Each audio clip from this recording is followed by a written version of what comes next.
निकल रहा है, 2-2 हजार देकर वोट खरीदे गए और ये सत्ता में आए। संजय गायकवाड़ने जो स्टेटमेंट दिया है वो महाराष्ट्र में संजय गायकवाडांनी जे स्टेटमेंट केलंय 2-2 हजार रुपयांनी मत विकत घेऊन त्यांनी ते आमदारकी मिळवली, महाराष्ट्रातली सत्ता मिळवली, आता लपून राहिलेलं नाही। त्यांच्या पोटात जे होतं ते ओटात आलंय। महाराष्ट्रामध्ये निवडणुका 2-2 हजार रुपये मत देऊनच विकत घेतली। याचाच अर्थ असा की ते जर मतदारांना वेशा म्हणत असतील तर मत विकत घेणारे हे हिजडे आहेत का? ज्या महाराष्ट्रातील तमाम जनतेचा याने अपमान केला आहे, यांची भूमिका हिजड्यांची आहे का? हा खरा प्रश्न आहे। यावेळेस कुठेतरी पैशांचा वापर झाला, प्रचंड वापर झाला। पैशामुळेच हे सरकार आलंय, बिना पैशाने सरकार आलेलं नाही।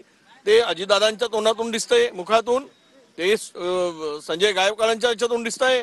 याचा अर्थ क्लिअर आहे, हे सरकार 2-2 हजार रुपये देऊन मत विकत घेतले का? हा प्रश्न संजय गायकवाडांच्या तोंडातून दिसतोय। नाही, आम्ही भूमिका मांडली की आरोपी आहे, तिथे जात पात धर्मपंथ कुठलाही विषय नाही। आरोपीला सजा व्हावी, आरोपीवर कारवाई व्हावी, तो कुठेही असो, कितीही मोठा असो, त्याला सोडता कामा नाही। चौकशी योग्य दिशेने जावी। जे काही SIT बिसायटी नेमले ते काही अधिकारीशी संबंध जर आरोपीचे असतील तर त्यावर पारदर्शकता दिसावी, ही भूमिका आम्ही मांडली।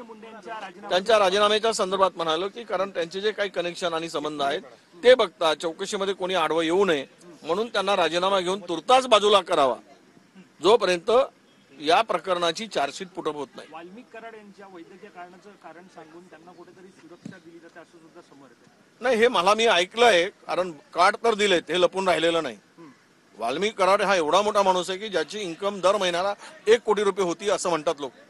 महिन्याला नाही, दिवसाला 1 कोटी रुपये कमवणारा माणूस बेडवर झोपणार नाही तर काय, खाली झोपणार पोलीस स्टेशनमध्ये?